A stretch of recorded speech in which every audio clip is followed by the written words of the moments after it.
नमस्कार, रफ्तार मीडिया में आपका स्वागत है। आपके साथ मैं रीना झा बालियान। खबरों का रुख करेंगे, लेकिन उससे पहले एक नजर डालते हैं इस वक्त की हेडलाइंस पर। विधानसभा के बजट सत्र का दूसरा दिन, सदन के पटल पर रखे गए 11 विधेयक। देवभूमि परिवार पहचान पत्र बिल भी विधानसभा में पेश।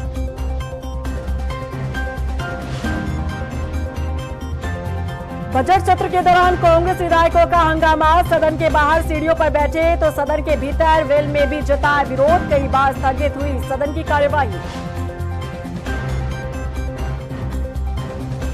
भराड़ीसैंण विधानसभा घेराव के लिए पहुंचे कांग्रेस नेताओं की पुलिस के साथ झड़प। गणेश कोडियाल और हरीश रावत के नेतृत्व में सड़क पर उतरा विपक्ष।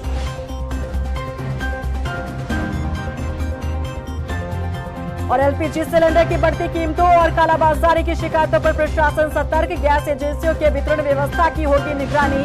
कुमाऊं कमिश्नर ने दिए निर्देश। और चलिए अब बुलेटिन की शुरुआत कर लेते हैं।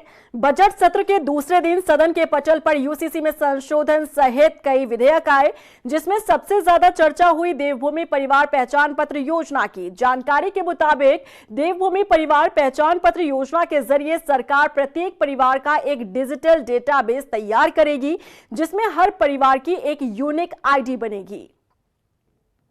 भराड़ीसैंण में मुख्यमंत्री पुष्कर सिंह धामी ने अग्निवीरों के साथ संवाद किया और इस दौरान सीएम धामी ने युवाओं के देश प्रेम को सलाम करते हुए उनके कार्य और जिम्मेदारियों को सराहा। उन्होंने कहा कि अग्निवीरों में उत्तराखंड के युवाओं का होना दर्शाता है कि प्रदेश के हर नौजवान के दिल में देशभक्ति का जज्बा है। भराड़ीसैंण विधानसभा में चल रहे बजट सत्र के दौरान पक्ष विपक्ष नेताओं के बीच जुबानी जंग देखने को मिली।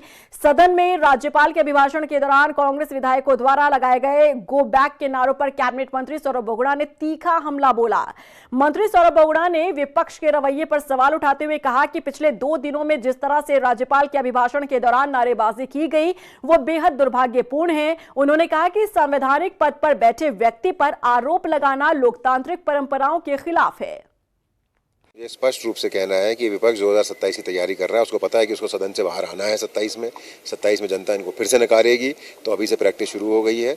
और जिस तरीके से विपक्ष का रवैया रहा है पिछले 2 दिन में, कल और आज, ऑनरेबल गवर्नर के अभिभाषण में जिस तरीके से नारेबाजी करी गई, जिस तरीके से संवैधानिक पद पर बैठे हुए व्यक्ति के ऊपर आरोप लगाए गए, उनको रत्तू तोता बोला गया, गो बैक के नारे लगाए गए, ये वो नारे थे जो अंग्रेज़ों के टाइम पर सुनाई देते थे।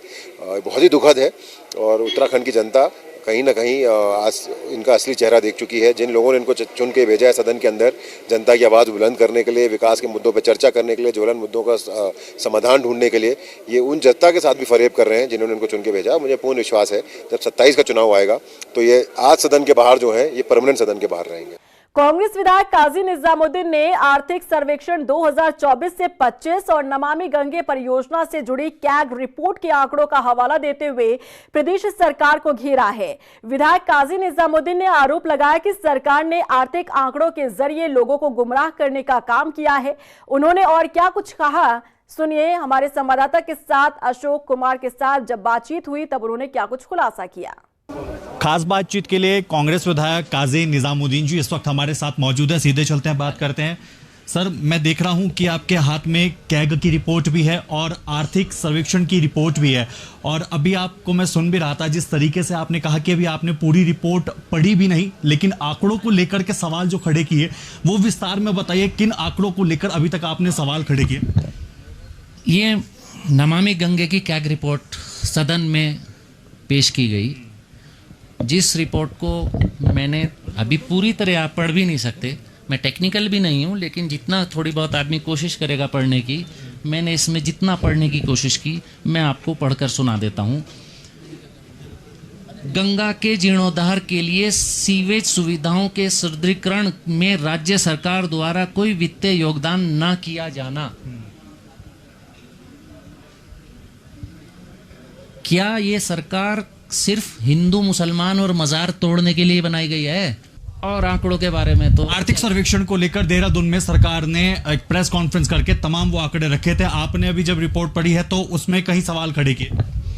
आर्थिक सर्वेक्षण में जब ये ह्यूमन डेवलपमेंट इंडेक्स की बात करते हैं, और ह्यूमन डेवलपमेंट इंडेक्स में जो सबसे पहला मानक है वो शिक्षा है, जब पिछले 10 साल में 9 साल में के कार्यकाल में इन्होंने अगर 1700 से ज़्यादा स्कूल बंद किए हैं तो कौन से ह्यूमन डेवलपमेंट इंडेक्स की ये बात कर रहे हैं? जब सस्टेनेबल डेवलपमेंट गोल्स की SDG की बात ये करते हैं तो उसमें एक बहुत बड़ा मानक आता है पर्यावरण।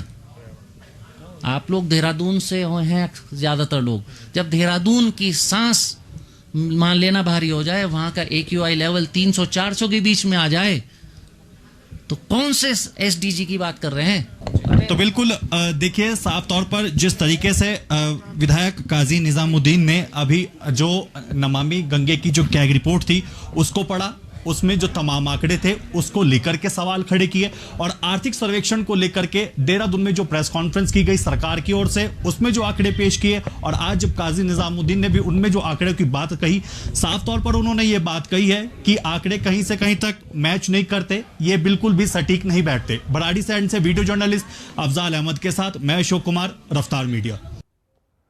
एक तरफ गैरसैंण में पूरी सरकार मौजूद है, उत्तराखंड विधानसभा का सत्र चल रहा है, तो वहीं दूसरी तरफ विपक्ष का जोरदार हंगामा देखने को मिला। जहां सदन के बाहर विपक्षी विधायकों ने धरना दिया, तो वहीं देहरादून से बड़ी संख्या में कांग्रेस के दिग्गज नेता और कार्यकर्ताओं ने गैरसैंण पहुंचकर वहां विधानसभा घेराव करने की कोशिश की। इस बीच पुलिस और कांग्रेसियों में झड़प भी हुई। देखिए रिपोर्ट। गैरसैंण में विधानसभा का सत्र जारी, गैरसैंण में कांग्रेसियों का बवाल, भराड़ीसैंण विधानसभा का घेराव, पुलिस और कांग्रेस में झड़प। ये तस्वीरें हैं कांग्रेस के हल्ला बोल की। एक तरफ गैरसैंण में पूरी सरकार मौजूद है, विधानसभा का सत्र चल रहा है, तो वहीं सरकार के खिलाफ हल्ला बोल करते हुए कांग्रेस के दिग्गज नेता और कार्यकर्ता गैरसैंण विधानसभा का घेराव करने के लिए पहुंचे। प्रदर्शन में कांग्रेस प्रदेश अध्यक्ष गणेश गोदियाल, पूर्व CM हरीश रावत के साथ ही पूर्व कैबिनेट मंत्री हरक सिंह रावत भी मौजूद रहे।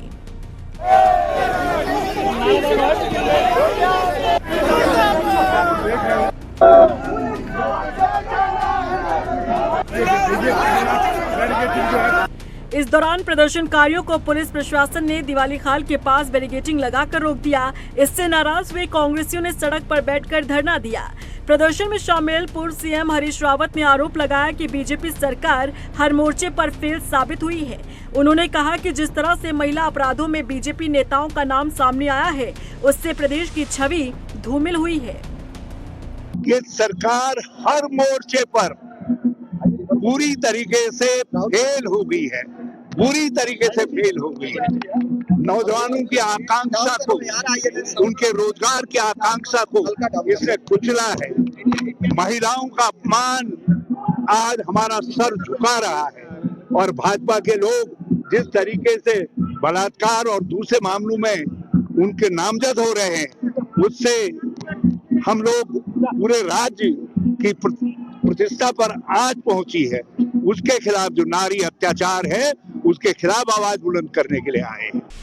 बता दें कि सदन की कार्यवाही शुरू होने से पहले सदन के बाहर विपक्ष के विधायक सरकार के खिलाफ धरना देते नजर आए।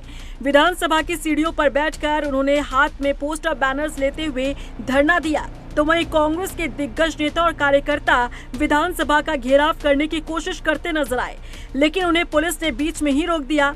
बता दें कि गैरसैंण के भराड़ीसैंण में 5 दिनों तक बजट सत्र चलने वाला है, लेकिन सत्र की अवधि को लेकर विपक्ष लगातार आवाज उठा रहा है और अवधि को बढ़ाने की मांग कर रहा है। अब देखना होगा कि विपक्ष के इस प्रदर्शन का कितना असर सरकार पर पड़ता है।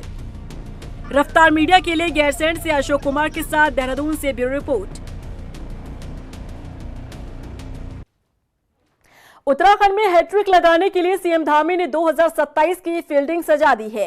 धामी ने बजट के पिच पर ऐसा बल्ला घुमाया कि 2027 की ट्रॉफी पक्की कर ली।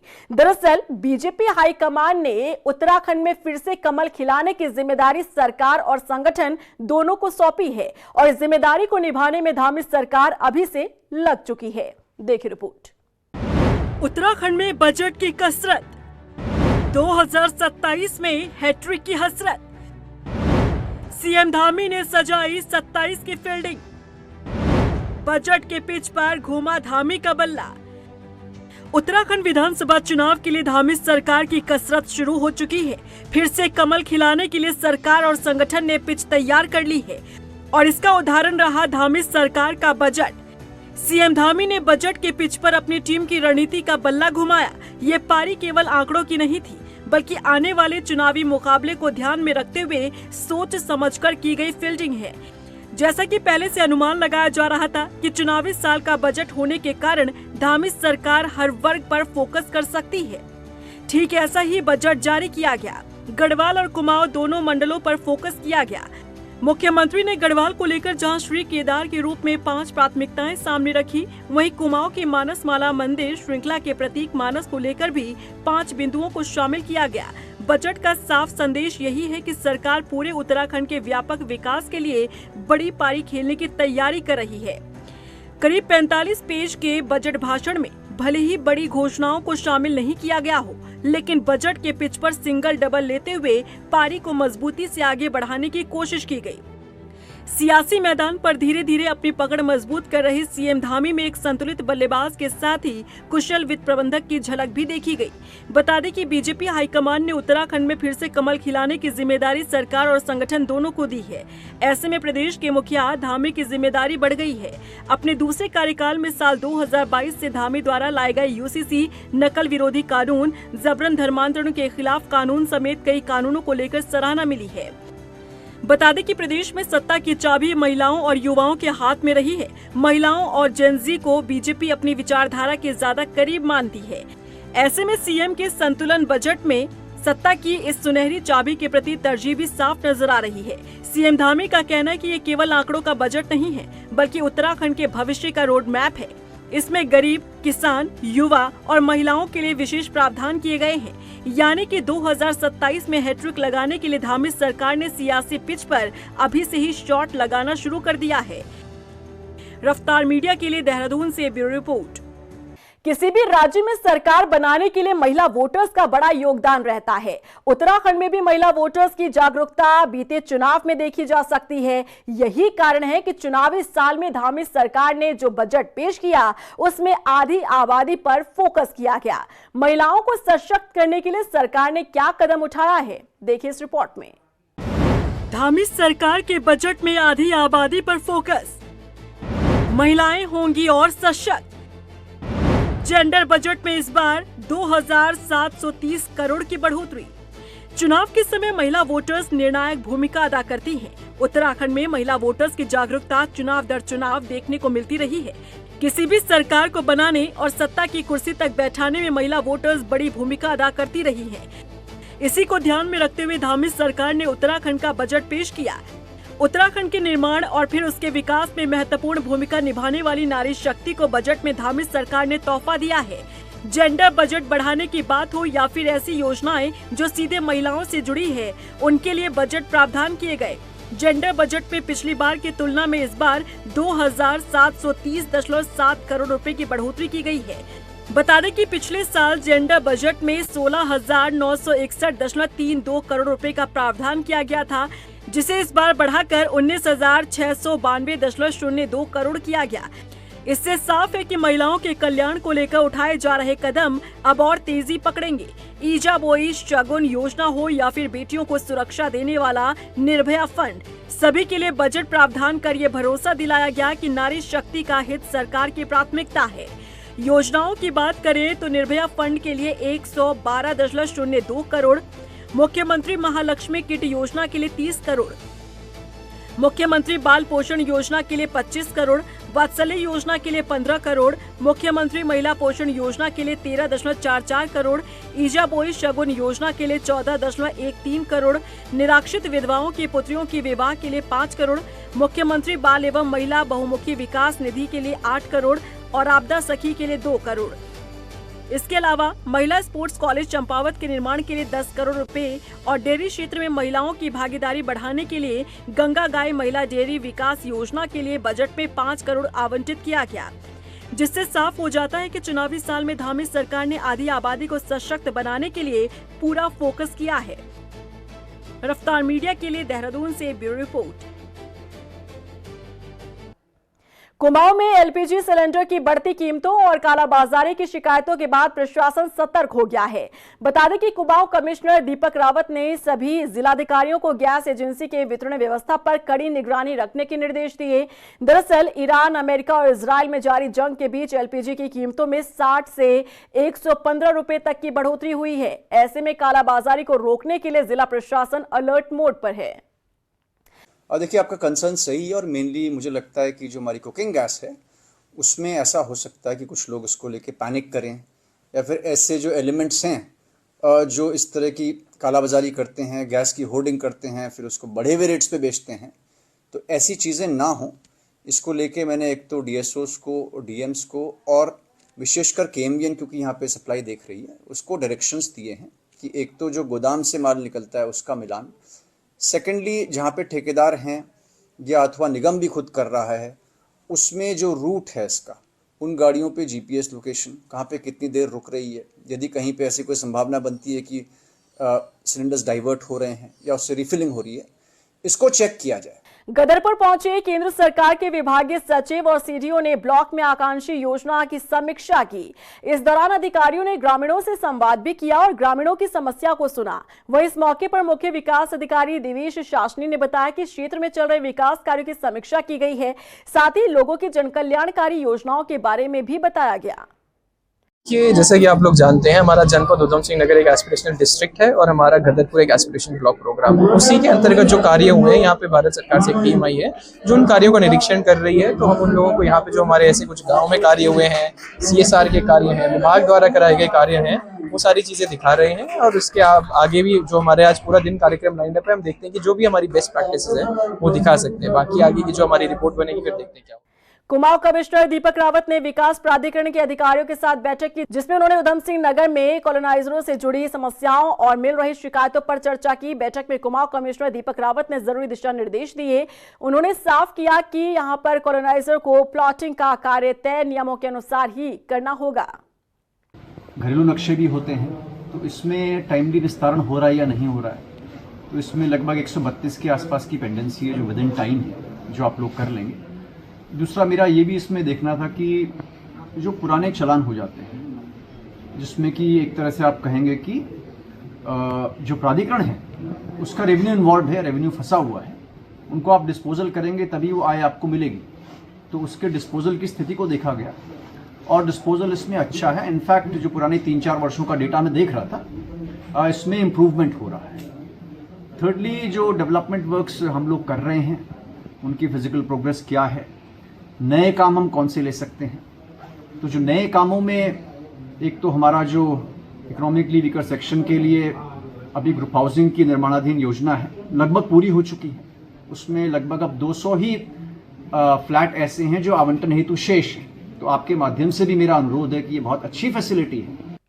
उधम सिंह नगर की खटीमा और काशीपुर में आबकारी टीम ने छापेमार कार्रवाई की, जिसमें शराब माफिया में हड़कंप मचा। उधर टीम ने जंगलों में चल रही 4 शराब की भट्टियों का भंडाफोड़ भी किया। जिला आबकारी इंस्पेक्टर ने बताया कि टीम ने करीब 280 लीटर अवैध शराब को जब्त किया, जबकि 9200 लीटर लहन को नष्ट किया गया। उन्होंने बताया कि क्षेत्र में ये अभियान आगे भी जारी रहेगा। विभाग ने आलावर्दी जो कि खटीमा में पड़ता है, इसके अलावा काशीपुर के रमपुरा, खाईखेड़ा और कुंडेश्वरी क्षेत्र में दबिश की है, जहां पर जंगलों में हमें 4 भट्टियां मिली हैं। 280 लीटर हमने शराब जब्त की है, 9000 लीटर लहन नष्ट किया गया है। इसमें एक अभियुक्त की गिरफ्तारी भी हुई है। ये अभियान आगे जारी। नैनीताल हाईकोर्ट ने काशीपुर के साल 2014 के बहुचर्चित दोहरे हत्याकांड में बड़ा फैसला सुनाया है। कोर्ट ने सजा काट रहे 10 आरोपियों को बरी कर दिया है। बता दें कि न्यायमूर्ति रविंद्र मैठानी और न्यायमूर्ति सिद्धार्थ शाह की खंडपीठ ने निचली अदालत द्वारा सुनाई गई उम्र कैद की सजा को रद्द कर दिया। हाईकोर्ट ने बचाव पक्ष की दलीलों को मान्यता देते हुए कोई प्रत्यक्षदर्शी गवाह नहीं होने पर निचली अदालत के फैसले को पलटा है। रुड़की के अलावलपुर गांव से लापता युवक का शव पुलिस ने गंग नहर से बरामद किया। बता दें कि पुलिस ने शव को कब्जे में लेकर मामले की जांच शुरू कर दी है। उधर युवक के परिजनों ने हत्या की आशंका जताई है। उनका कहना है कि युवक 7 फरवरी से लापता था, जबकि शव ज्यादा पुराना नहीं है। हमारा बच्चा डूबा था 1 महीना 2 दिन पहले, 7 फरवरी को 7 फरवरी से हमारी बॉडी आज तक नहीं मिली, कल सुबह बॉडी मिली है। तो बॉडी में हमको पूरा टोटल है, बॉडी खुली हुई है। तो बॉडी देखो, अगर बच्चा बहता है वहां से डूबा है तो 2 किलोमीटर बॉडी 1 महीने 2 दिन बाद कैसे मिली? सिर्फ 2 किलोमीटर 3 किलोमीटर एरिया में, वहां तो नहर पक्की है, बॉडी आगे भी जा सकती थी, बॉडी आगे तो गई नहीं। तो ना बॉडी फूली है, ना बॉडी में प्रॉब्लम है, मुंह चेहरा खराब है, बाकी सारी बॉडी ठीक है। तो ये कैसे ये चीज देखी जा रही है? आप वीडियोग्राफी पूरा ये गलत काम हुआ है, बॉडी बाद में फेंकेगी मार के। और इसी के साथ फिलहाल इस बुलेटिन में बस इतना ही, लेकिन चलते चलते एक नजर डालते हैं इस वक्त की हेडलाइंस पर। विधानसभा के बजट सत्र का दूसरा दिन, सदन के पटल पर रखे गए 11 विधेयक, देवभूमि परिवार पहचान पत्र बिल भी विधानसभा में पेश।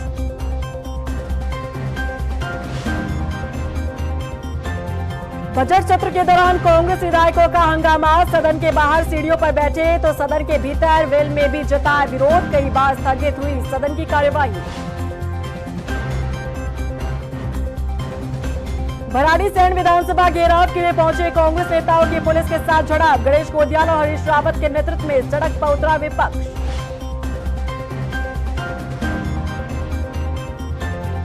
और एलपीजी सिलेंडर की बढ़ती कीमतों और कालाबाजारी की शिकायतों पर प्रशासन सतर्क, गैस एजेंसियों के वितरण व्यवस्था की होगी निगरानी, कुमाऊं कमिश्नर ने दिए निर्देश।